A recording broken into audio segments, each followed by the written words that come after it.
दिल वो मरकज़ है जहाँ से ईमान दाखिल होता है, जहाँ नीयत बनती है, जहाँ खौफ़ खुदा पैदा होता है।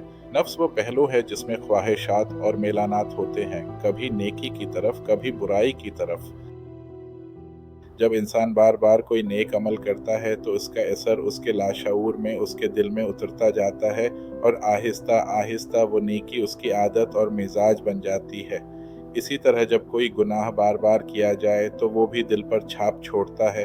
एक हदीस के मफहूम के मुताबिक जब बंदा गुनाह करता है तो दिल पर एक काला नुक्ता पड़ जाता है, अगर वो तौबा कर ले तो वो नुक्ता मिट जाता है, और अगर गुनाह पर इसरार करे तो वो निकात बढ़ते जाते हैं, यहाँ तक कि दिल सियाह हो जाता है। ये सारा अमल दरअसल लाशऊर में होने वाली तब्दीली को ज़ाहिर करता है। यानी इस्लाम दिल की सफाई की जो बात करता है, वो जदीद ज़बान में सब कॉन्शियस माइंड की रिप्रोग्रामिंग ही तो है। हमारे लाशऊर में सिर्फ न्यूट्रल चीज़ें ही नहीं होती, बल्कि वहाँ अच्छे और बुरे दोनों तरह के ख़यालात, असरात और पैगामात आते रहते हैं। इस्लाम उसको दो अल्फाज से बयान करता है: वसवसा, शैतानी सरगोशी, और इल्हाम, अल्लाह की तरफ से आने वाली नेकी की तहरीक।